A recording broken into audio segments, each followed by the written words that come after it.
So there has been a lot of noise, a lot of misinformation, and I do want to speak about Marc Casado because is it true? Could it possibly be true that FC Barcelona might sell Marc Casado for 30 million euros? There was a report that came out coming from Diario AS, and they have claimed that Barcelona have informed Marc Casado that they want to sell him to raise funds for the 1-1 registration. Flick prefers Frenkie de Jong, and Casado has been out of the plans since January 2025. Barcelona do value him at 30 million euros, though a paid loan is also on the table. The player does not want to leave. So here's going to be the full picture of this whole thing. Many have been asking, how could it be possible? How could it be possible that FC Barcelona might sell Marc Casado for 30 million euros? Was there not a great season coming from Marc Casado? Casado had a great first season by providing so many assists, providing a lot of goals. Casado was that guy that could play in the number 6 position and also in the number 10 position when needed. Like for example, earlier in the season, back in 2024, when he had to play next to Lewandowski, Casado was amazing. He was amazing in the Clásico matches against Bayern Munich. Marc Casado provided a lot of heart. So why would Barcelona try to sell Casado today for 30 million euros? Now we do have another report coming from Cadena Ser, and they have clarified the situation, and they have claimed Barcelona are not actively looking to sell any midfielder despite the overbooking. Only if players like Fermin, Casado, and other players ask to leave, offers will be studied. Hansi Flick does not think it's bad to have many options in a long and hectic season. So this is basically explaining that FC Barcelona are looking at all of the players and they're saying, we are more than happy to keep all of you guys, and we do not want to sell any of you guys. You guys are not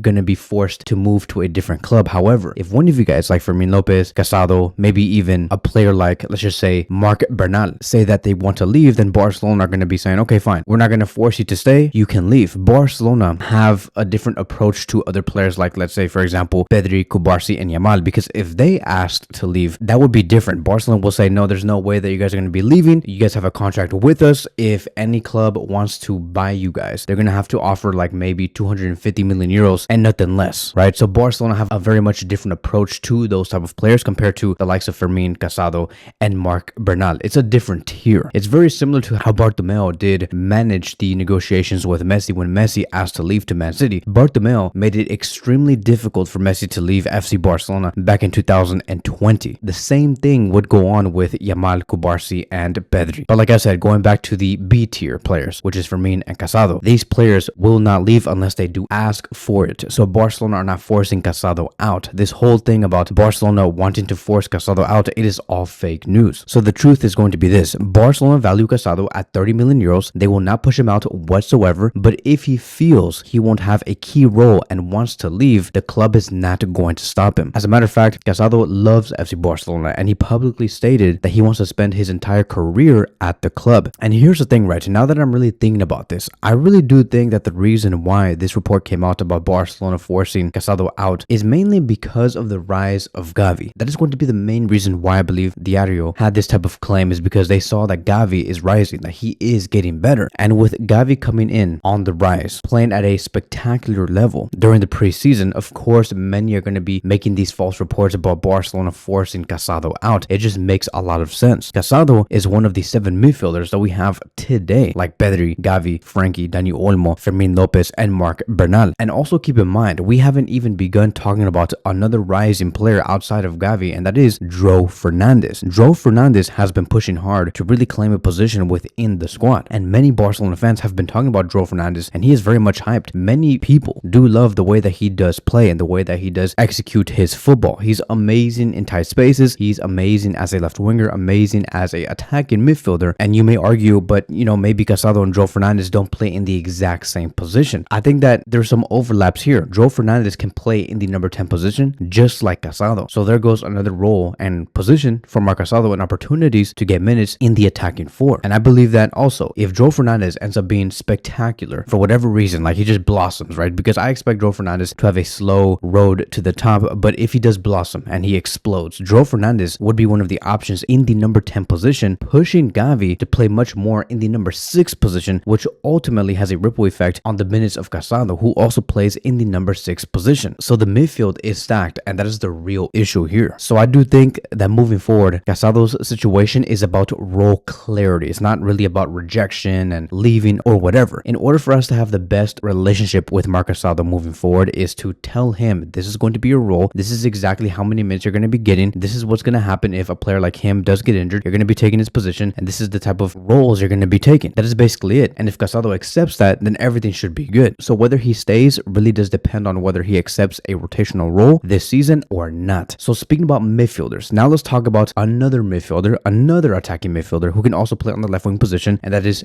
Guille Fernandez. Guille Fernandez has been taking his time. He has been impressing during the preseason, featuring in the match against FC Seoul. But Guille Fernandez has offers on the table right now, and he'll make his final decision after the Asian tour because he wants to have the feedback from Hansi Flick. He wants to know what is Flick going to give him after the preseason. Did he impress enough to the point where Flick is going to tell him you're going to be playing a good amount of minutes in the first team, or is he going to tell him you're going to have to go somewhere else? That is the reason why he is taking his time. His agent Jorge Mendes has also been laying out a lot of proposals in case Flick tells Guille Fernandez that there's not really a role for him just for this season alone. And there are clubs interested like Borussia Dortmund, FC Porto, and other clubs that definitely do want the player. And of course, if Barcelona were to let go of Guille Fernandez, they're going to let him go, but also attach a buyback clause where they can bring him back in case he ends up being world class and get him at a good price. All in all, for Guille Fernandez and FC Barcelona, they are both thinking long term and nothing more. So speaking about potential exits, now let's talk about Hector Fort. Hector Fort is closer than ever to leaving the club. It states here that Barcelona believe they can get between 6 million to 10 million euros for Hector. The player already sees that he does not seem to fit in Hansi Flick's plans. Now, even though Xavi Hernandez trusted Fort in the first season when he did first come in back in the 2023-2024 season, it just doesn't seem like Hansi Flick really does rely on this right back. He really does want to revolve his right back options around Jules Koundé and Eric Garcia like we discussed before. And Hector does want to play regularly and to really improve his game. And he understands that this may not happen under Hansi Flick. So a permanent move is on the table for Joan Laporta. And like always, Barcelona want to include a buyback clause in case he ends up being really good and they want to bring him back. Joan Laporta also recently spoke about the club's approach to squad building. And this is what he said. What do I think about more signings? As a club, we have to have more players than usual. And that means we have to invest more. And that means we have to do our best to have a more competitive squad. We have very talented players, but they are also human beings and there is a limit. They need time to rest and enjoy. And I think it's something to take into account. So this is simply Joan Laporta backing Hansi Flick on having a deeper rotation-based squad, especially when we're going to be having a very long season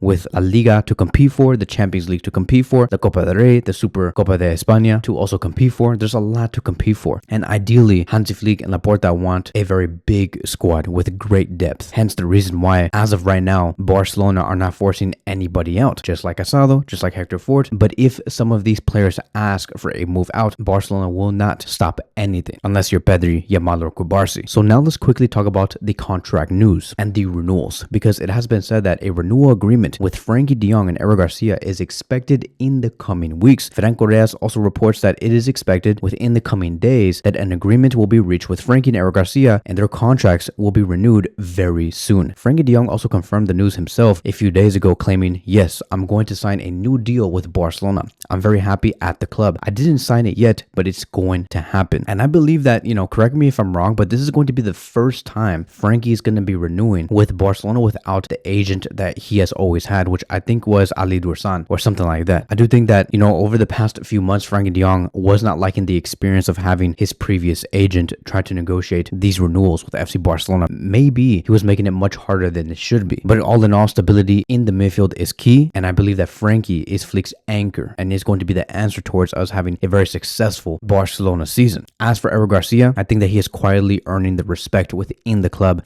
from the fans, the staff, and even the president. And I say that because Eric Garcia was amazing as a right back last season, also played as a CDM when he needed to, also played as a center back when he needed to, but all in all, as a right back, he was simply amazing. And Eric Garcia, in the end, is the dream of every coach and fan. And that is because he is versatile, loyal, and confident. He plays in 3 different positions. He has a high football IQ. He hardly does make any mistakes. He's a great fighter. He never complains, right? Like when he plays in different positions, he's never like, I prefer to play in this position or in that position. I don't know why the coach keeps telling me to do this and do that. Eric Garcia never complains whatsoever. And he even scores goals. And when he scores those goals, they are in very important moments. And so Barcelona know his value does go beyond his stats. Hence the reason why they want to extend Eric Garcia for maybe another 2 years. And so that is it. That is going to be wrapping up today's video. Thank you guys so much for watching, and I will see you guys in the next one.